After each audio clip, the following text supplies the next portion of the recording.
पूर्ण परमात्मा पाप कर्म दंड को भी काट सकता है।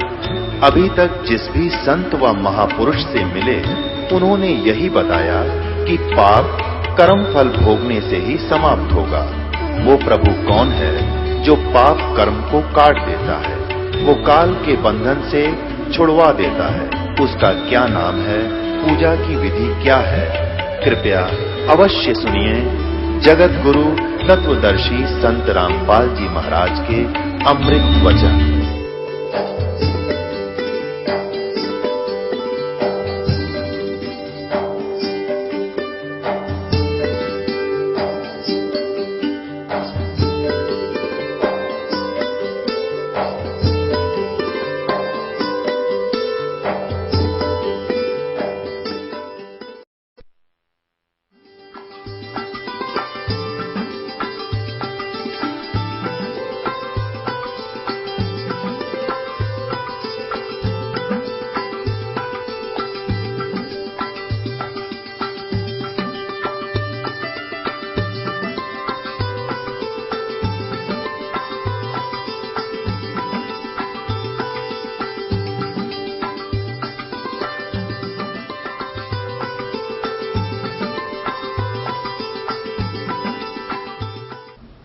दुख में सुमरण सब करे, सुख में करे ना कोई।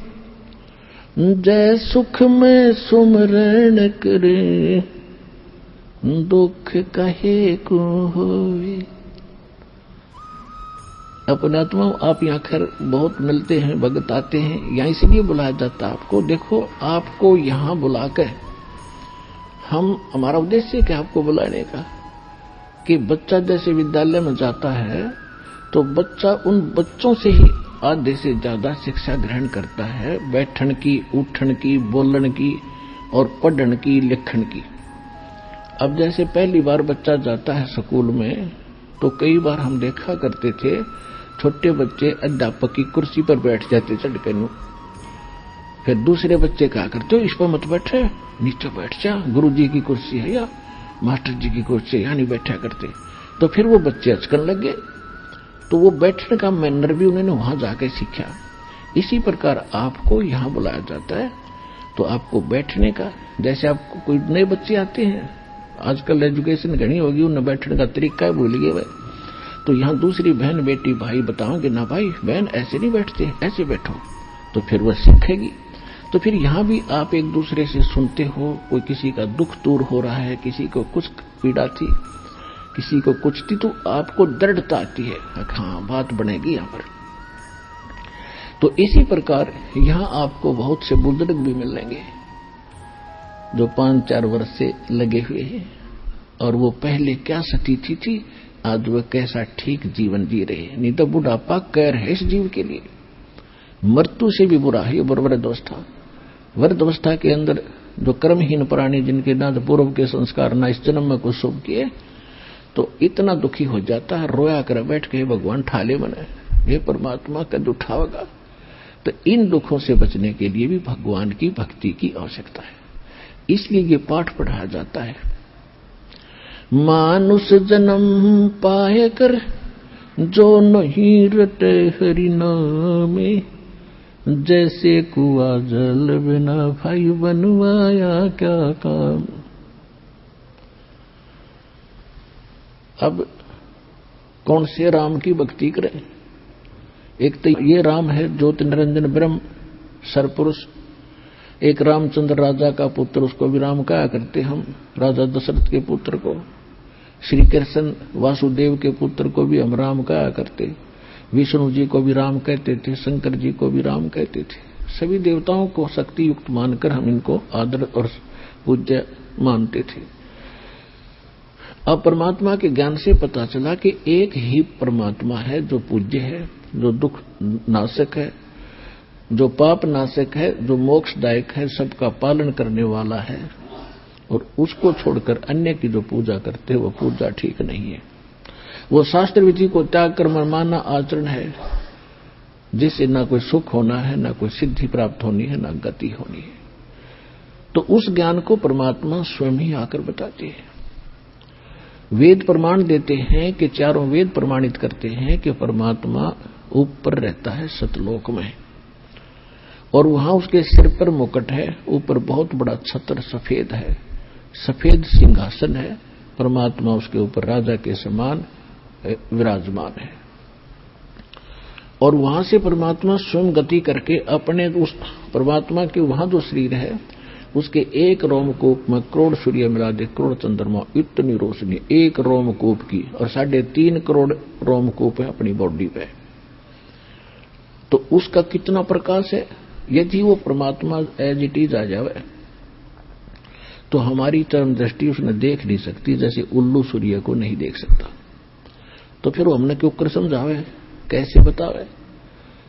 तो वो परमात्मा अपने शरीर को हल्का तेज पुंज का करके, जैसे आपने अभी प्रतिदिन ब्रह्म वेदी में पढ़ते हो सुबह के नित्य में कि तेज पुंज तन दे धरकर, हल्का तेज अन्य तेज दे धरकर इस विध हमको भेंटी, यहां आकर हमें इस प्रकार मिलता है। यही वेद बताते हैं। ऋग्वेद मंडल नंबर 9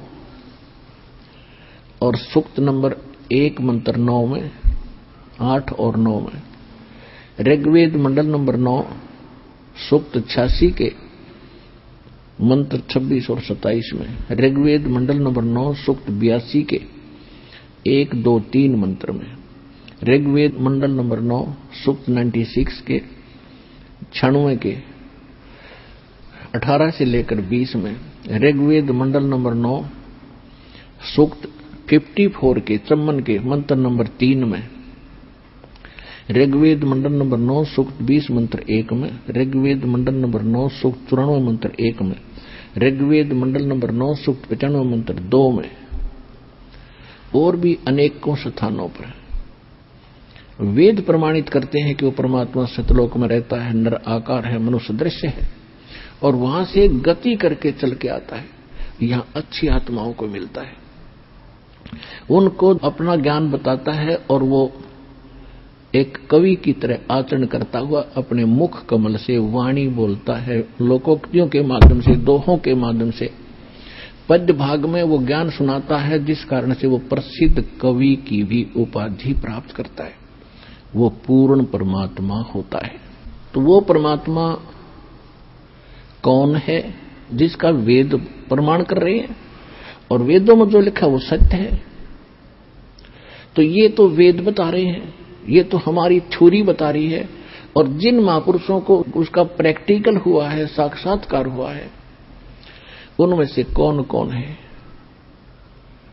आदरणीय धर्मदास साहिब जी, जिनको परमात्मा कलयुग में आकर मिले और जो दास के नॉलेज में है। आदरणीय धर्मदास साहिब जी बांधवगढ़ वाले, आदरणीय मलुकदास साहिब जी, आदरणीय नानक साहिब जी जो सिख धर्म के प्रवर्तक माने जाते, इनको भी परमात्मा स्वयं सतलोक से आकर मिले थे और इनको सतलोक लेकर गए थे, फिर वापस छोड़ा था तीसरे दिन। आदरणीय दादू साहिब जी, इनको भी ऐसे लेकर गए थे, धर्मदास जी को भी ऐसे लेकर गए थे, फिर वापस छोड़ा था 3 दिन में। ऐसे मुलुकदास जी को, ऐसे दादू साहिब जी को 3 दिन तक अचेत रहे थे, 3 दिन में ऊपर घुमाकर वापस छोड़ा था। उनके बाद उन्होंने वही गुणगान किया। और इसी प्रकार आदरणीय गरीबदास साहिब जी गांव छुड़ानी जिला झज्जर वाले को, इनको केवल कुछ घंटों ले गए थे ऊपर, और फिर वापस शाम को छोड़ दिया था। जब इनके शरीर को मृत जानकर चिता पर रख दिया था, तो परमात्मा ने ऊपर का सब कुछ दिखा के इनको वापस छोड़ा था। फिर ये जीवित हो गए थे।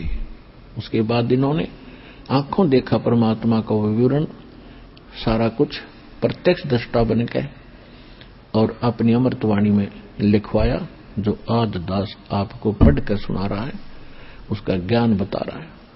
आदरणीय गीसा दास साहिब जी को गांव खेखड़ा, बागपत और उत्तर प्रदेश वाले को, इन और आदरणीय स्वामी रामानंद जी काशी वाले को, इनको परमात्मा मिले।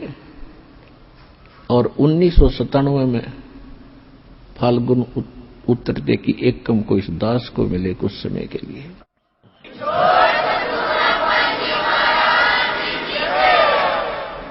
तो उन महापुरुषों को जिनको परमात्मा मिले उन्होंने क्या बताया और वेद क्या बताते हैं। जब एक थ्योरी और प्रैक्टिकल दोनों एक मिल जाते हैं तो वो अनुभव कच्चा नहीं होता। वो ज्ञान, वेदों को तो हम सत्य मानते ही मानते हैं, और जैसे और तो चलो हम संतों से इतने परिचित नहीं थे। आदरणीय नानक साहिब जी को तो कोई विश्व का आदमी नहीं नो कह दे कि न भगवान ना मिले हो, क्योंकि इतने इनका बोलबाला है। तो ऐसे महापुरुषों को परमात्मा आकर मिलता ही मिलता है, और इसलिए मिलना जरूरी होता है कि काल भगवान ने इतना अज्ञान भर दिया होता है ठोक ठोक के प्रत्येक मनुष्य मानव शरीरधारी प्राणियों के अंतःकरण में, कि उनको ये विश्वास ही नहीं होता कोई यूं क्या परमात्मा साकार हर कहीं रहता है। और कौन है? तो उस सब अज्ञान को हटाने के लिए परमात्मा ने ये लीला करनी ही पड़ती है प्रत्येक युग में, ताकि समय आने पर ये बच्चे मुझे पहचान सके। आदरणीय नानक साहिब जी पहले ये हिंदू धर्म में जन्मे थे। एक कालूराम मेहता खत्री अरोड़ा के घर पे इनका जन्म था, और बचपन से ही ये, क्योंकि धार्मिक जितने भी व्यक्ति होते हैं, बच्चे होते हैं, भगवान बिना नहीं रह सकते, तो हिंदू धर्म के ब्राह्मण गुरु थे। एक ब्रजलाल पांडे से ये पढ़ा करते थे गीता, और कुछ फारसी अन्य किसी मौलवी से पढ़ते थे, काजी से। फिर बड़े होकर के इनका विवाह हो गया। विवाह के बाद ये नौकरी लग गए सुल्तानपुर शहर में एक नवाब के मोदी खाने में। प्रतिदिन स्नान करने के लिए एक नदी बहती थी सुल्तानपुर के साथ से, जिसका नाम बेई नदी था। सुबह सुबह नानक जी वहां स्नान करने प्रतिदिन जाते थे। गर्मियों का मौसम था। परमात्मा पहले उनको जाकर मिले और उनसे डिस्कस किया, जिंदा महात्मा के रूप में मिले। तो नानक जी अपने ज्ञान को जो ब्रजलाल पांडे से सुना था उसको बहुत दृढ़ मानते थे, और श्री कृष्ण जी को भगवान मानते थे, विष्णु जी को, श्री राम को वो परमात्मा मानते थे। तो परमात्मा ने फिर सारा ज्ञान उनको समझाया। तो उस समय काफी भगत इकट्ठे हो गए उस नदी पर जो स्नान करने गए हुए थे। छुट्टी का दिन था, सुबह सुबह की बात थी। घंटा 2 घंटा उनकी चर्चा हुई। परमात्मा ने नानक देव जी से पूछा, क्या ये विष्णु जी पूर्ण परमात्मा है? नानक जी ने कहा कि हाँ, ये संपूर्ण परमात्मा है, इनसे बड़ा कोई रब नहीं, कोई राम नहीं, और ये अविनाशी है, इनकी कोई जन्म मृत्यु नहीं होती। और गीता जी के कई श्लोक नानक जी ने बोल के सुना दिए। परमात्मा ने कहा कि आप दूसरे अध्याय का 12वां श्लोक और चौथे अध्याय का 5वां श्लोक और 10वें अध्याय का दूसरा श्लोक पढ़कर सुनाओ। याद है? नानक जी को याद तकरीबन हो रहे थे। उनमें क्या लिखा है कि आप मानते हो श्री कृष्ण ने गीता बोला। श्री कृष्ण जी तो कहते हैं मेरा जन्म मृत्यु होता है, आपका भी होता है। 18वें अध्याय के 62वें श्लोक में लिखा है कि तू अर्जुन, तू सर्वभाव से उस परमेश्वर की शरण में जा, उसकी कृपा से तू परम शांति को और सनातन परम धाम को प्राप्त होगा। तो वो परमात्मा तो इस गीता ज्ञान से अन्य है। वो कौन है? सबसे पहले परमात्मा ने जाकर कहा था कि मैं कुछ ज्ञान सुनना चाहता हूं, आप बड़े अच्छे भक्त बताए। तो नानक साहब ने कहा कि ज्ञान सुनना है तो मेरा शिष्य बन। परमात्मा बोले ठीक है जी, ज्ञान सुनाओ, मैं आपका शिष्य हो जाऊंगा, मुझे ज्ञान दो। तो भगत काफी सुन रहे थे, और जब परमात्मा ने ये 2-4 बातें बताई, और गीता ज्ञान दाता तो चौथे अध्याय के 34वें श्लोक में कहता है कि उस तत्व ज्ञान को जिसके बारे में ये बताया गया है उस परमेश्वर की शरण में जा। वो परमेश्वर कौन है? वो तत्वदर्शी संत बताएंगे। वो गीता ज्ञान दाता नहीं जानता, तो वो संत खोजने पड़ेंगे। और वो संत मैंने खोज रखा है। परमात्मा कह रहे थे वो संत मैंने खोज रखा है, और काशी में रहता है, मेरा सतगुरु है, उसने वो ज्ञान बताया है। अब नानक साहब जी उस समय तो मान्य नहीं और परमात्मा उठकर चले गए। और मालिक ने बता दिया था कि मैं दुल्हा हूं, धाणक हूं, काशी में रहता हूं, दुल्हाई का काम करता हूं और मैंने रामानंद जी को गुरु बना रखा है और ये ज्ञान मैंने उनसे सुना है, लेकिन उनसे भी मेरी तृप्ति हुई नहीं। अब नानक जी जब कबीर साहब उठकर चले गए, उपस्थित व्यक्तियों ने पूछा कि ये कौन थे। उन्होंने बताया कि ये धाणक था, काशी का दुल्हा, नीच जात और अपने आप को विद्वान बताता है। रामकृष्ण को कहता ये तो भगवान नहीं है। लेकिन वो जो श्लोक फिर जाकर उन्होंने घर देखे, जाकर नानक जी ने वो सारे सच्चे पाए। सारी रात नींद नहीं आई। 2-3 महीने तक ये रट लगाए गए कि जब ये आदमी इतनी जानता है तो कोई संत भी इसके पास पूरा होगा। अन्यों तक तड़प है कि हे भगवान एक बार वो संत मिले, एक बार फिर आवे। तो फिर दोबारा एक दिन स्नान करने गए थे, परमात्मा उसी रूप में आए। इनकी फिर गुप्त डिस्कशन हुई। उस समय जो स्नान करने वाले व्यक्ति वहां पर बैठे थे वो केवल नानक जी को देख रहे थे, परमात्मा को नहीं देख पा रहे थे। उनकी काफी देर गुप्त चर्चा होती रही। लोग ये सोच रहे थे नानक जी बोल किसके साथ रहा है। फिर आखिर में ये फैसला हुआ, नानक जी बोले कि मैं इस दरिया में डुबकी लाऊंगा और मुझे खोज दिए, मैं तो आपको भगवान मानूंगा। परमात्मा बोले लगा डुबकी। तो जब उन्होंने डुबकी लगाई तो साथ उस समय वहां उपस्थित लोगों को वो 2 दिखाई दिए, एक नानक जी, एक साधु रूप में। और उन्होंने डुबकी लगाई। नानक जी ने उनके शरीर को निकालकर बाहर रख दिया दूर स्थान पर और नानक जी को निकाल लिया, अंतर ध्यान कर लिया। लोग नहीं देख रहे थे। तब नानक जी ने कहा कि अब मैं आपकी सारी बात सुनूंगा, सुनाओ। सृष्टि रचना सुनाई। फिर सचखंड लेकर गए। 3 दिन तक उनके शरीर को गुप्त रखा और तीसरे दिन उनको वापस छोड़ा, सारे ब्रह्मांड दिखा के। उसी दिन नौकरी त्याग कर वापस आते ही सबने मान लिया था कि नानक जी डूब गए और कति गोताखोरों से खोज डाला था, गुनी दूर दूर तक जाल से खोज डाला था कि डूब गया होगा नानक जी। और वो खोज रहे थे डाउन स्ट्रीम में और वो शरीर रखा था अप स्ट्रीम में। उधर बुद्धि किसी की जावे नहीं थी। और श्री नानक देव जी के जो जीजा जी थे, बहनोई थे, हाँ जीजा जी, वो सुल्तानपुर शहर के नवाब के खास आदमी थे और उन्हीं की शनाख्त पर नानक जी को वह नौकरी मिली थी, जिस कारण से पूरी खोज की लेकिन वो मिले नहीं। तो तीसरे दिन जब वापस आए तो लोगों के आश्चर्य का ठिकाना नहीं था और पूछ रहे थे कहां गए थे आप, तो डूब गए थे। तो नानक जी ने कहा कि वो डूबते हैं जिनके साथ भगवान रब नहीं होता, मेरे साथ रब था। और मोदी खाने में जाकर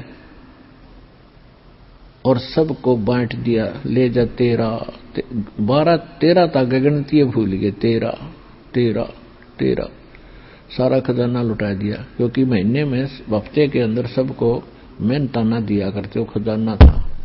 पहले मेहनताना यो था, कणक दे दी, कोई गेहूं दे दिया, कोई गुड़ शक्कर दे दी, वो सारा बांट दिया। कुछ पैसे नगद दे दिए थोड़े बहुत।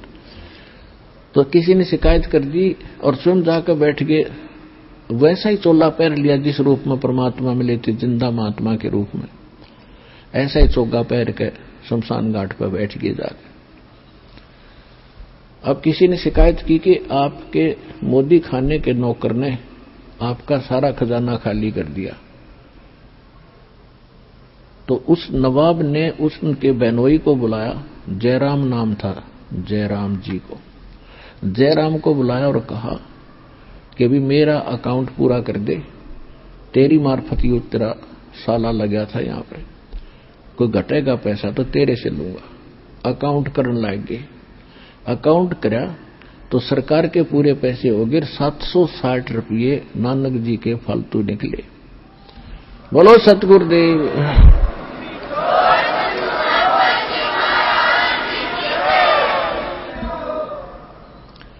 इस बात को देखकर सब हैरान रह गए कि कति खाली करके गया था, नौका ने भरा पाया। तो नानक जी को बाई इज्जत बुलाया गया। नवाब ने कहा कि आप ये काम संभाल लो और हमसे गलती हुई जो आपके ऊपर हमने शक किया, और ये 760 रुपये आपके ले लो। नानक साहब बोला पर रखो इस पैसा ने, और हम अब तेरी नौकरी ना करें, अब सच्ची सरकार की नौकरी करेंगे।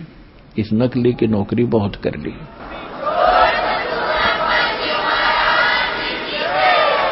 उसी दिन से घर त्याग करके प्रथम उदासी, प्रथम यात्रा, उदासी माने संसार से उदास होकर मन हट गया और काशी पहुंचे। परमात्मा ने कहा था कि मैं काशी में, बनारस में रहता हूं और वहां कपड़ा बुनता हूं, और रामानंद जी मेरे गुरु हैं। अब ये बात नानक जी का कुछ कम समझ में आई कि अभी परमात्मा ऐसे कैसे कपड़ा बुनता होगा। फिर भी उन्होंने सोचा भी जब कुछ बोला है तो खोज कर कहूंगा, अगर वो वहां कहीं रह रहे होंगे, कपड़ा बुनते होंगे, तो ये ज्ञान भी आसपास प्रचार हो रहा होगा, इसी से पहचान लूंगा। तो उसी उद्देश्य से नानक साहिब जी जहां भी कोई संत साधु का कोई डेरा सत्संग सुना, रास्ते में उनसे डिस्कस करते चले गए कि ब्रह्मा विष्णु महेश के माता पिता कौन है। लेकिन कोई किसी के पास उत्तर नहीं था, तो समझ गए कि यहां वो ज्ञान नहीं है। तो काशी में जब पहुंचे रामानंद जी के आश्रम में, रामानंद जी के पास जाकर उन्होंने यही प्रश्न किया, तो रामानंद जी ने बताया कि मैं बताऊंगा ब्रह्मा विष्णु महेश के माता पिता कौन, और उसके पिता का पिता कौन है। ब्रह्मा विष्णु महेश के पिता ज्योत निरंजन है, काल है, और काल का पिता कौन है। वो वहां बैठा झोंपड़ी में एक कपड़ा बुने है, क्योंकि रामानंद जी को भी परमात्मा सचखंड लेकर गए थे, उनको वापस छोड़ा था इसी तरह। तो अब इतना उत्तर पाके कि ब्रह्मा विष्णु महेश के माता पिता ये हैं, ये भगवान से उन्होंने सुन रखा था नानक जी ने, तो कहने लगे मुझे वो स्थान दिखा दो जहां वो कपड़ा बुन रहे हैं भगवान। स्वामी रामानंद जी ने एक अपना सेवक भेज दिया भगत के लिए, वही भगत को भगवान से मिला लिया।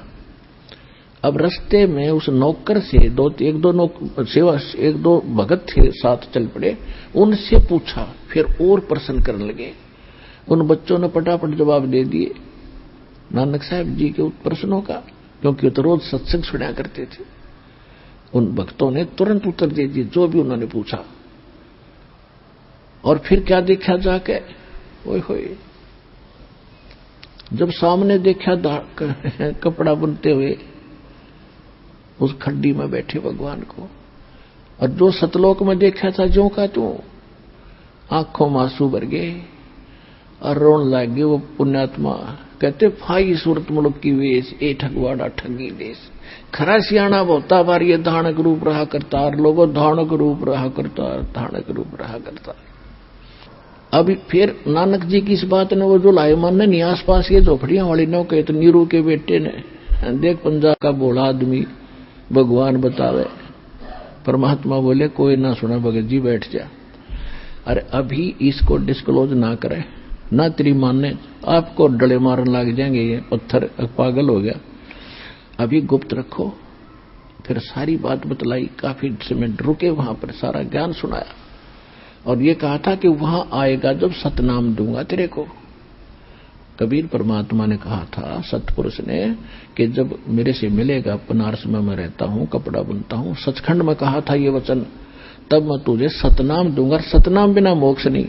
तो नानक जी ने वहीं से रट लगाई थी कि सतनाम वाहे गुरु, ओए गुरु मिले जो वहां दिखा था, और सतनाम मिले तो मोक्ष हो।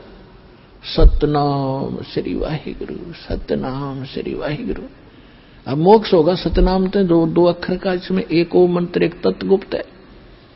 सतनाम श्री वाहे गुरु, सतनाम श्री वाहे गुरु। और जब जाकर वहां पहुंचे वो सतनाम मिला, वो तेरे की यू है, वो दो अक्षर का भेद है, ये है दो अक्षर का नाम, ये है सतनाम। अपने आत्माओं इसी प्रकार परमेश्वर मिले थे आदरणीय गरीबदास साहिब जी को, गांव छुड़ानी जिला झज्जर वाले को। आदरणीय गरीबदास साहिब जी का मूल गांव करोथा है। ये जाट जाति में जन्मे, इनका धनखड़ गोत्र है। और इनके मामा जी थे छुडानी गांव में, और इनके कोई मामा जी नहीं थे, नाना जी थे और उनकी मां थी। उनका एक जमीन गणी थी, यानी गरीबदास जी के नाना के यहाँ 1400 एकड़ जमीन थी, लगभग 1400 एकड़, 2500 बीघा के आसपास थी। बड़े बीघे होते थे ये, 5 वाले नहीं, बड़े। तो उसको कोई संभालने वाला वारिस नहीं था, तो गरीबदास जी के पिताजी को वहां घर जमाई रख लिया था। शिवलाल नाम था उनका, शिवलाल जी ने। और वहां जब रहने लगे थे, उनके पिताजी गरीबदास जी के पिता श्री बलराम जी थे, गांव करोथा के, छुडानी ब्याहे थे, वहां अपनी ससुराल में रहने लगे। 12 वर्ष के बाद गरीबदास जी वहां रहने के बाद जन्म हुआ था, इकलौता पुत्र। 10 वर्ष के हो गए, जमीन गणी थी, वर्षा हो जाती तो फसल होती थी, अन्यथा पशुपालन ज्यादा करते थे, गौ पालन करते थे। और इतनी जमीन थी कि स्वयं भी चरागाह पर एज चरागाह प्रयोग करते थे, और गांव के दूसरे गरीब लोग भी अपने पशु, अपने गौओं को उन्हीं के खेतों में चराया करते थे। तो जब गरीबदास जी 10 वर्ष के हुए, आदरणीय गरीबदास साहिब जी का जन्म संवत 1774 और सन 1717 में छुडानी में हुआ। जब वो 10 वर्ष के हुए, सन 1727 में अपने, पहले बच्चे पढ़ते थे ही नहीं, अपने ही व्यवसाय को किया करते थे, तो छोटे बच्चे को पाली भेजा करते थे, ग्वाला। वो स्वयं भी साथ जाते थे, साथ में अन्य नौकर रखे जाते थे, वो भी साथ पाली जाते थे।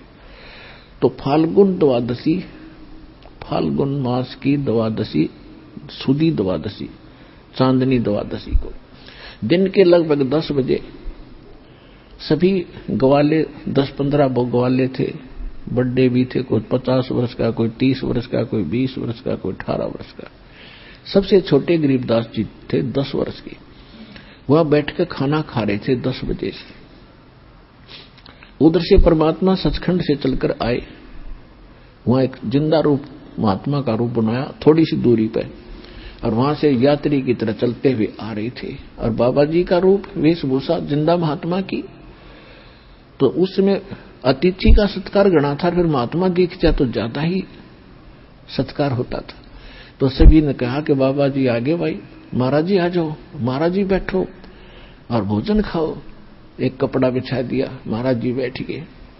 परमात्मा बोले, भाई रोटी तो मैं खा के आया हूं बच्चों, अब खाना नहीं खाऊंगा। तो पाली ग्वाले कहने लगे, जी खाना नहीं खाओगे तो दूध तो पीना ही पड़ेगा, बगैर खाए पिए हम जान नहीं दें, आपके चरणा के चपट जाएंगे। परमात्मा बोले, भाई ठीक है, अगर दूध पिलाना चाहते हो तो मैं कुंवारी गाय का दूध पिया करता हूं। जाके संग बैल नहीं लागा, अनटच हो कुंवारी गाय, 1-1.5 वर्ष की हो। तो एक ऐसी बछिया थी जिसको गरीबदास जी उसे बहुत प्यार करते थे, उसे गले में एक पट्टा बांध रखा था।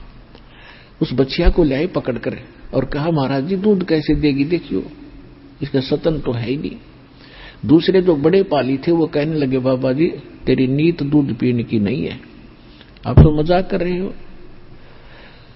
परमात्मा बोले, भाई दूध तुमको रहे दूध पिए बिना हम जान नहीं देंगे, तो पिला दो, दूध ऐसा पीता हूं मैं।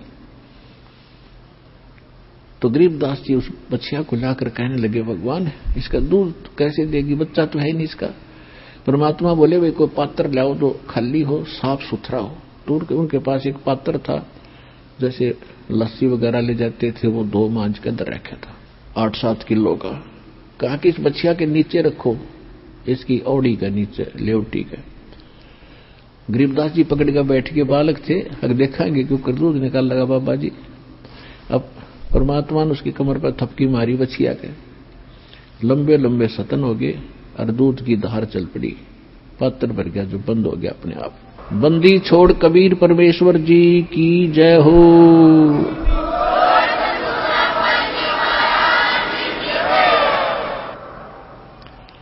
अब गरीबदास जी देखें, एक बार दूध की तरफ देखें, एक बार गाय के वो थन लंबे लंबे हो गए थे, उन्होंने देखे फिर बाबा जी की तरफ देखे और कहने लगे, ले महाराज जी पी लो, ये तो आपकी दया हुई है। अब परमात्मा ने मुंह लगा के और थोड़ा सा पी लिया। फिर कहने लगे, ले भाई बच्चों पी लो, यो अमृत है, ये यहाँ का नहीं है भाई, सतलोक से आया ये दूध, इस पवित्र प्राणी में, गाय में। अब वो तो दूसरे बड़े बड़े पाली थे, बुद्धिमान थे, मानने थे अपने आप ने शाने बड़े, गरीबदास जी को छोड़कर सभी कहने लगे हम नहीं पी सकते जादू जंत्र के दूध ने, और कुंवारी गाय का दूध तो पाप का दूध, हम नहीं पीवेंगे। और फिर तेरी जात का पता नहीं तो किस जात का तूने झूठा कर दिया, यानी 36 बकवाद घड़ी उन कर्मीनों ने। गरीबदास जी कहने लगे, ला महाराज जी आपका झूठा कद कद मिल है। पुण्यात्माओं कहते हैं पूत के पैर पालने में पता लग जाता है। जो अच्छी आत्मा होती है बचपन से ही उनकी ऐसे वचन हुआ करते, ऐसे ज्ञान, फिर कृपा हो जाता कि वो कोयल के बच्चे थे गरीबदास जी, और वो काग के बच्चे थे जो उठ कर चले गए, वो समझे नहीं उस वाणी को। अब वो तो कोयल के बच्चे को ही कोयल की मां अपनी तरफ खींच सकती है, तो परमात्मा लग गए समझान, बेटा भक्ति किया करो, ये कुछ दिन का जीवन है। या क्या जीवन है, कभी अकाल गिर जाता है, कभी भाई मर जाता है, कभी बहन मर जाती है। तो उस समय गरीबदास जी के निजी रिश्तेदारी और घरों में घनी दुर्घटना इस प्रकार की हो रही थी, क्यों पहले ऐसे मर जाते थे, ट्रीटमेंट कोई विशेष था नहीं। तो वह हृदय में दुख ताजा था, तो कहने लगा महाराज जी ये तो वैसे है तो बात आपकी, अब कल मर जाए आदमी, आजकल क्या है उसका, परमात्मा क्या फिर क्या करे महाराज इसका। परमात्मा बोले एक ऐसा स्थान है भाई जहां कभी नहीं मरते न वृद्ध होते। वो कहां स्थान है, मेरा गांव है, मैं वहीं रहता हूं, आपके गांव मुझे भी ले चलो, फिर दिखा दो एक बार। ये गरीबदास जी तेन सोच रहे थे पृथ्वी पर होगा कि ले देखाऊंगा बाबा जी के साथ जाके, ले चलेगा कहां चलूंगा।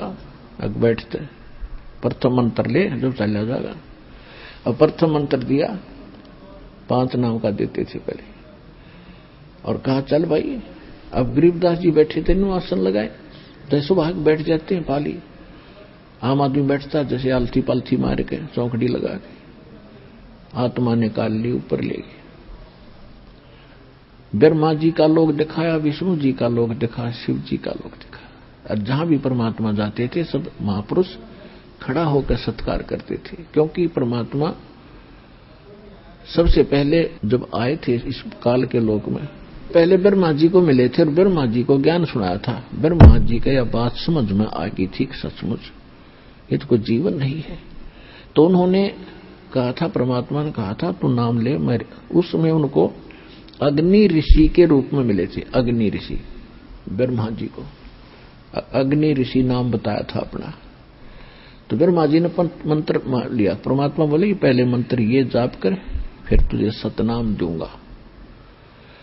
उसको ओम नाम दिया था कि परमात्मा एक बार देखना चाहते कि यो कुछ दिन भक्ति करे, फिर मैं आकर दोबारा इसको सही सेट करूं।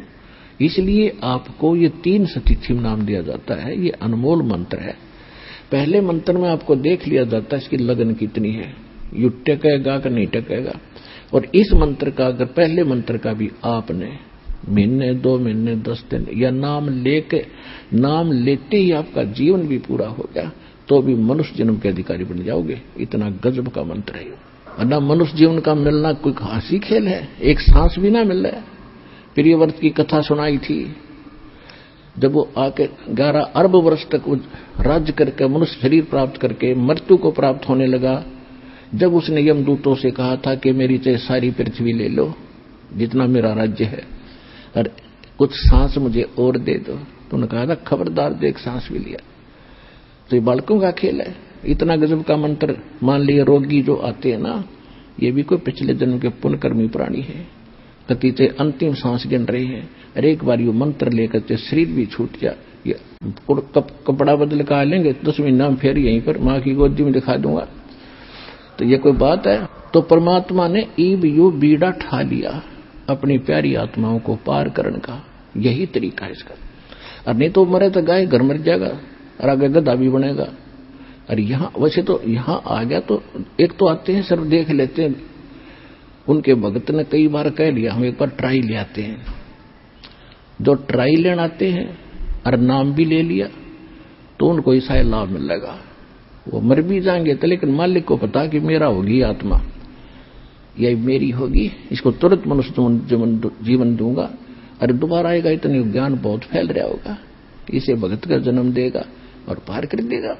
और जो सच्चे दिल तो दृढ़ होकर आता है, जो सब जगह थक चुका है और वो नो सोचेगा कि मेरे और कितने ठिकाना नहीं, तो किसी ये बीमारी हो गारंटी ठीक होगा। कोई बात है। परमात्मा किसे कहते हैं? तो कहने का भाव ये है कि ब्रह्मा जी को प्रथम मंत्र दिया। जैसे दास को परमात्मा का आदेश शुरू से ही दास ऐसे मंत्र दे रहा है, प्रथम मंत्र, फिर 4-5 महीने के बाद द्वितीय मंत्र सतनाम, और फिर खूब दृढ़ता देखकर कति छाण का यू भगत है या बकवादी आदमी है, तब उसको सार नाम दिया जाता है। तो इसलिए हम तभी दृढ़ बनेंगे, ना तो ड्रामे करते हम ना संजनम हो गए भक्ति के, नाम ले लिया बकवाद भी करते रहते हैं। तो पुण्यात्मा प्रथम मंत्र लेने में अगर कोई त्रुटि आपसे हो जाती तो अक्षमा योग्य है, क्योंकि पता है हमें समाज में कैसे रह रहे हो। तो सत नाम को इतनी जल्दी ना करा करो लेने की, जब तक आप सभी मर्यादाओं को पालन योग्य हो जाए तब लो। प्रथम मंत्र तो 1-2-3 बार खंड भी हो जाता है, तो हमने ये छोड़ रखा है इतना ऑप्शन। फिर दूसरा मंत्र लेने के बाद तो आपने घनी सावधानी बरतनी पड़ेगी। उसके बाद भी कोई गलती हो जाती है तो भी परमात्मा ने ये ऑप्शन छोड़ रखा है कि वो लोक ऐसा है, संसार में अभी हमारा ज्ञान फैला नहीं है, जिस कारण से ये खंडित भी हो जाता है, तो पुनः सुचारू करावा आके। जैसे आपने कनेक्शन नाम मिल गया, आपको भगवान की पावर का कनेक्शन मिल गया, और कनेक्शन गया कट तो पावर काम नहीं करेगी, तो दोबारा जुड़वाना पड़ेगा, सारी फॉर्मेलिटी पूरी करके फिर से कनेक्शन लेना पड़ेगा, वो फिर काम शुरू हो जाएगा। तो बालक नहीं हो, इसको तोड़े नहीं, बार बार कट नहीं करे, समझदारी से काम लो और फिर जल्दी लाभ होगा। ऐसे टूटा फूटी करते रहोगे तो थोड़ा लेट होगे इस परमात्मा की कृपा प्राप्त करने में। तो पहला मंत्र ब्रह्मा को दिया, केवल एक ओम नाम दिया था, न्यों देखने के लिए कि इसमें को दृढ़ता उत्पन्न होती है कि नहीं। तो उस समय तो ब्रह्मा जी ने बड़ा सत्कार किया और सारा ज्ञान स्वीकार किया, सृष्टि रचना सुनाई परमात्मा। उसके बाद फिर गए विष्णु जी के पास। विष्णु जी तो वैसे ही सतोगुण थे, काफी सत्कार किया उनको परमात्मा ने। उसने भी गुरु बनाना चाहा कि मुझे नाम दे दो, सारी सृष्टि रचना सुनाई, उनको हरियम नाम दिया। फिर परमात्मा गए शंकर भगवान के पास, शिव जी के पास। शिव जी ने भी बहुत सत्कार किया कि उनको ये मालूम है कि परमात्मा ना जाने किस भेष में आ जा, और साधु संत का श्राप इनको भी भारी पड़ जाता। जैसे नारद जी ने श्राप दे दिया था विष्णु जी को, उसके चक्कर में वो देखो कितने दुख पाए, श्री राम बन कर जन्मे, जंगल में घूमे। तो इस करके साधु संतों का ये भी सत्कार गढ़ा करते। तो शंकर भगवान के पास भी मालिक ने सारा कहानी सुनाई, सारा ज्ञान बताया था। सबसे पहले जब आए थे गरीबदास को साथ लेकर के, इब नहीं, ये तो भूमिका बना रहा हूं, गरीबदास जी के लेकर गए तब वो खड़े क्यों हो रहे थे, सत्कार क्यों कर रहे थे। तो शंकर भगवान के पास गए तो बड़ा सत्कार किया, ज्ञान सुनाया, नाम की चाह पड़ी, तो उनको सोहम मंत्र दिया था। बहन जी क्या शुभ नाम है आप जी का? माया। बहन जी कहाँ से आए आप? मैं एमपी से। बहन जी परम संत सतगुरु रामपाल जी महाराज से नाम उपदेश लेने से पहले आप कौन सी भक्ति करते थे? हम सबकी भक्ति करते, माता जी की भी करती थी, मैं शिव की भक्ति करती थी, बचपन से शिव की पूजा करती थी ज्यादा करके। बहन जी जो आप शिव की पूजा करते थे या माता जी की पूजा करते थे, उस भक्ति से आपको क्या लाभ मिला? कुछ भी लाभ नहीं मिला।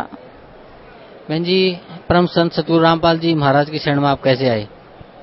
परमात्मा खुद मेरे को लेने पधारे, मेरे को सपने में आके ने बरवाला देखा, मैंने सपने में बरवाला का टिकट दिया। फिर मेरे पति ने क्या एक टिकट से नहीं जा पाएगी, फिर परमात्मा ने मेरे को एक और टिकट दिया, मेरे को 2 कलदार दिए, 2 टिकट दिए।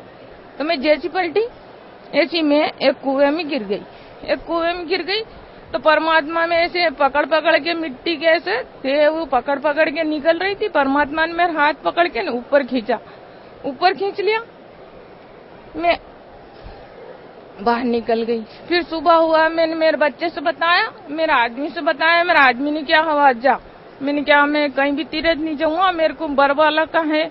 मैं पढ़ी लिखी भी नहीं थी, बिल्कुल भी नहीं जानती। और मेरा लड़का थोड़ा पढ़ा हुआ 12वीं तक, बड़ा वाला, वो लेके आया मुझे। फिर तो एक माई इतनी अच्छी आई, क्या मालूम परमात्मा ने भेजी। तो मैंने क्या वाह, उस माई ने मेरा क्या कि यहाँ बिछा लो, सो गई रात भर मेरे पास। और सुबह में उठी तो उन्हें क्या तुम नहा लो, फिर वहां से फार्म हरम लेना। तो वहां हम नहाने गए तो उन्हें मेरे कपड़े वपड़े पकड़े, मैं पर्स मोबाइल सब पकड़ा। और फिर मैंने क्या मैं कपड़े कैसे पहनूं, यहाँ गीला हो रहा। तो उन्हें क्या कि ये पाटला लाई कहाँ से, और वो उस पर मैंने साड़ी पहनी, पाटला लगाए। और फिर उतने टाइम उनने मेरे कपड़े भी धो दिए, उस माई ने मेरे कपड़े धो दिए। मैंने सोचा पहली बार आई थी, मैंने सोचा कि यहाँ पे सेवादार करते हो ऐसा काम। फिर मैं इतनी बार आई, किन्ने भी कोई माई नहीं मिली, वो अभी तक कौन आई थी क्या मालूम। फिर हम जा रहे थे यहाँ से वापस, तो हम जीन से बैठ गए उसमें जनता में, हम बैठ गए। अब मैं तो सर्दी के दिन थे तो मैंने स्वेटर भी पहन रखा था और साल ओढ़ के सो रही सीट पे। मेरा लड़का बेटा सामने, और दो बुजुर्ग थे, संत लोग भक्त थे, वो भी उन्होंने बताया था हम गुजरात से आए। वो बहुत मतलब ज्यादा थे, तो उनसे जन्नत डिब्बे में चढ़ाया कोई नहीं, तो हमारे रिजर्वेशन में घुस गए। तो हमने क्या वहाँ बैठ जाओ आप। तो उन्होंने बोला कि टीटी आएगा तो हमारे से पैसे लेगा। तो मैंने क्या नहीं आएगा टीटी, ना आएगा तो हमारे सीट पे बैठे हम बोलेंगे। मेरे लड़के ने बोला हाँ बोलेंगे हम। वाह, उनको बिठा लिया। एक माई भी थी ऐसी ऐसी, ज्यादा बुढ़ी थी, उनकी गर्दन भी हिल रही थी। तो वह उन तीनों को हमने बिठाया। और परमात्मा कहाँ से आए मालूम नहीं पड़ी। और वो आगे खाली मैं सुन रही मुंह पे ओढ़ के। तो वो कह रहा है कि तुम किस भगवान की भक्ति करते थे। उन संतों से पूछ रहा है, स्वयं परमात्मा आए तो उनसे पूछ रहे थे कि तुम कौन से भगवान की भक्ति करते थे पहले। तो उन्होंने क्या कि हम सब भगवानों को पूछते, भेरू जुजार।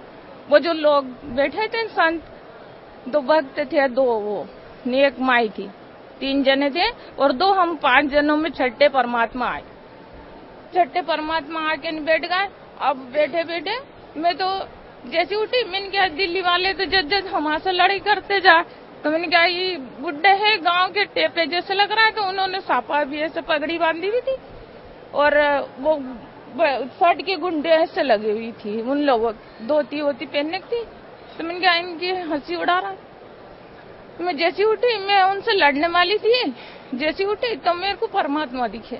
तो मैं तो कुछ बोली नहीं, सुन खा के बस उनको देखती रही परमात्मा। अब देखती रही, परमात्मा बोलते रहा उन लोगों से, तुम किस भगवान की पूजा करते थे, वो भगवान मिला नहीं मिला, ऐसे उनसे बात कर रहा है। मैं सुनती रही, और मैंने देखा घड़ी भी वही थी परमात्मा की, बाल भी वैसे ही थे, उनके जूते चप्पल एक एक चीज देखी मैंने। वो बोल भी ऐसे रहा। अब मैं पढ़ी भी नहीं थी, मेरे को नाम बताया आके कि बेटा तेरे को नाम मिला। मैंने क्या हाँ। तो क्या नाम है बता। तो मैंने क्या कि नाम किसको नहीं बताते। अब मेरे को मैं सिर उबार आई। तो मैंने क्या परमात्मा के भाई भी हो सकते हैं, ऐसे एक जैसी बहने के भी चेहरे मिलते हैं, भाइयों के भी मिल जाते। तो मैंने क्या परमात्मा के भाई है हो गया कोई। तो मैंने उनको थोड़े, मैंने परमात्मा तो हंसी में डाल रहे थे, फिर भी उन्होंने मेरे को बताया नाम। तो फिर बोला बेटा ऊपर नीचे का एक ही नाम है। तो मैं ध्यान दे रही थी उनकी बातों। वो ऐसे प्यार से बोल रहे थे कि ऐसे तो कभी पिताजी ने भी नहीं पूछा होगा, ऐसी बात कर रहे थे। फिर मैं लड़के से बोला कि तूने क्यों नहीं लिया नाम, आपने क्यों नहीं लिया। तो उन्होंने बोला मैं नहीं ले सकता। कि क्यों? कि जैसे मैं जिस माँ की पूजा करता आ रहा, अब इस माँ को छोड़ के मैं ये दूसरी माँ नहीं कह दूं कि या मेरी माँ है। जैसे या मेरी माँ बैठी याद है मेरी माँ, अब इस माँ को छोड़ के मैं दूसरी माँ नहीं कहता, बोलता कि या मेरी माँ। परमात्मा ने उसको समझाया, उसको बोला कि बेटा ये माँ तेरी कितने दिन है, ये माँ तेरी मर जाएगी, तेरी शादी कर देगी, तेरे बच्चे हो जाएंगे, फिर तू अलग कर देगी तेरे को, और फिर तेरी माँ तेरा साथ छोड़ देगी। तो तू परमात्मा से ले ले नाम। तो उनने बोला कि मैं नहीं ले सकता। फिर उनने बताया बागर से छड़ी लाया, मैं मेन घोल हूँ, जैसे हमारे पूजा करते हैं वो सब बता दिया परमात्मा से। तो परमात्मा ने फिर समझा दिया मेरे को इशारे में कि यो ले लेगा नाम, ऐसे करके कि ले लेगा। तो मैंने क्या परमात्मा ले लेगा तो अच्छी बात है। फिर मैंने परमात्मा से बोला कि आप ही परमात्मा। वो ऐसे बोलते हैं परमात्मा तो एकदम खड़े हुए, उनको तो ऐसे नीला दियो, ऐसा पसीना आ गया। पसीना आगे सब साफ करके चले गए। वाह, परमात्मा तो चलेगा। अब मैं उस दिन से अभी तक देखूं कि जब परमात्मा के भाई थे या कोई भी था, ऐसा संत था या भक्त था, तो मैं आज दिन तक मेरी आंखें ढूंढती रहती कि वो अब तो दिखे कहाँ भी। अभी तक कोई भी नहीं दिखा मुझे। और फिर मैं सपने में फिर आए परमात्मा घर पे। तो जैसे परमात्मा आए तो फिर पहचान लिया मैंने घर पे। तो दरवाजे पे आए, जैसे मैं दंडक प्रणाम करने लगी तो मैंने क्या परमात्मा मैं बहुत गंदी हूँ, मेरे इतने कपड़े गंदे और परमात्मा इतने सफेद। तो मैंने क्या आपके कपड़े गंदे हो जाएंगे। परमात्मा ने क्या तुम भी इतनी सफेद। और सही में मैं इतनी काली थी, आप ये लोग नहीं माने तो कभी मेरे वो दिख चली थी नहीं। फरवरी में 23 फरवरी का फोटो देखना और आज का देख, इतना कलर साफ आ गया मेरा। और फिर सिमरन करते करते मेरे पे परमात्मा तो रोज ही मेरे पे कहीं न कहीं मेहर होती रहती। सिमरन करते करते मेरे को जैसे ऐसे पट खुल गए बदल में। और मैंने देखा इतना बड़ा सतलोक है, इतना बड़ा सतलोक कि जैसे परमात्मा बताते नहीं उससे तो कई ज्यादा देखा मैंने। अब मैंने जैसा देखा नहीं तो ऐसे बड़े बड़े घर इतने सफेद। फिर हिरन दिखे मुझे, मकान दिखा, बड़े बड़े महल। फिर सीधे हिरन दिखे तो ऐसे हिरन चमक रहा सोने जैसे। तो मैंने उस हिरन को जाके मैंने क्या मूर्ति बना रखी होगी सोने की, तो मैंने उसको हाथ लगा दिया। सिमरन करती क्या मालूम परमात्मा ले जाए क्या हो। मैंने उसको हाथ लगाया तो वो चारा खाने लग गया। तो मैंने कहा हाँ यार ये तो जिंदा है, मूर्ति नहीं है। फिर मैं चली थोड़ी, फिर मेरे को इतना अच्छा लग रहा है, मैं घूम रही तो फिर मेरे को गाय दिखी। तो गाय इतनी सफेद ऐसी गाय अभी तक मैंने नहीं देखी, ऐसी सफेद गाय दिखी। फिर मैं चली, फिर मेरे को मोर दिखे। मोर तो ऐसे ही जैसे यहाँ है, जैसे वहाँ है। फिर मेरे को घोड़े दिखे वहाँ पे परमात्मा के वहाँ पे। और मैं आज भी मेरे को नींद लग जाती है तो परमात्मा आके बोलते हैं कि उठो बेटा भक्ति करो। और मैं 3 बजे उठ जाती हूँ और मैं सिमरन करने लग जाती हूँ। और मेरे को है ना तकलीफ बहुत होती थी, इसलिए मैं बरवाल आई थी, मैं तम्बाकू खाती थी, मेरा बहुत पेट में दुखता था, मेरे को लेटरिन नहीं आती। और मेरी सोनोग्राफी कराई बहुत बार, मेरा कोई आराम नहीं हुआ। 1-1 घंटा लेटरिन बैठी रहती, लेटरिन नहीं आती। डॉक्टरों ने बोल दिया कि इनके आंटी पड़ी हुई आंत में। फिर डॉक्टर ने बोला आंत में आंटी पड़ी तो मैंने क्या छोरन के ऑपरेशन कराए। मैंने क्या मैं ऑपरेशन नहीं करूँ। फिर है तो और फिर सोनोग्राफी कराई, एक ने बोला आंत अलग से बढ़ गई। वाह, फिर मैं यहाँ आई, मैंने क्या मैं तो वहीं जाऊंगा। फिर यहाँ आई तो मेरी तम्बाकू खाना छूट गई, फालतू चीजें सब छूट गई। और मैंने परमात्मा का नाम लिया, मैंने क्या मेरे को लेटरिन नहीं आती है। इतनी दस्ते लगी कि बिल्कुल पेट साफ हो गया मेरा।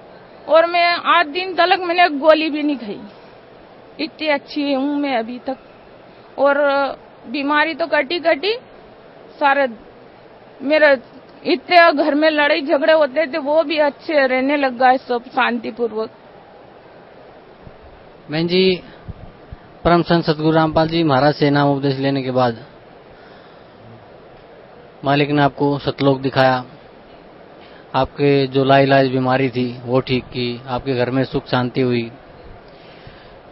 तो बहन जी, भक्त समाज को आप क्या संदेश देना चाहते हैं? मैं भक्त समाज को तो ये संदेश दूंगा कि जो भी जैसे बड़े बड़े लोग तो अस्पतालों में 10,000, 20,000, 40,000 लगा दे और गरीब लोग यहाँ आते। और गरीबों को मैं बहुत से भक्तों से मिली, बहुत से भक्तों मतलब 10,000 में से 9,000 लोगों का दुख कट गया, बिल्कुल दुख नहीं है उनको। और केवल रहेगा है मतलब 10,000 में से 9,000 लोगों का 100% दुख कट गया और रहेगा 1,000 वो मर्यादा में नहीं रहते हैं और मर्यादा में रह के सिमरन करेंगे तो उनका भी दुख दूर हो जाएगा। तो मैं भक्त समाज से यही प्रार्थना करूंगा कि सब यहाँ आओ, बरवाला और सदगुरु रामपाल जी महाराज से दीक्षा लो, अपना दुख भी कट जाएगा बिना पैसों से और आपको मोक्ष भी मिलेगा। जी धन्यवाद, आपका बहुत बहुत धन्यवाद बहन जी।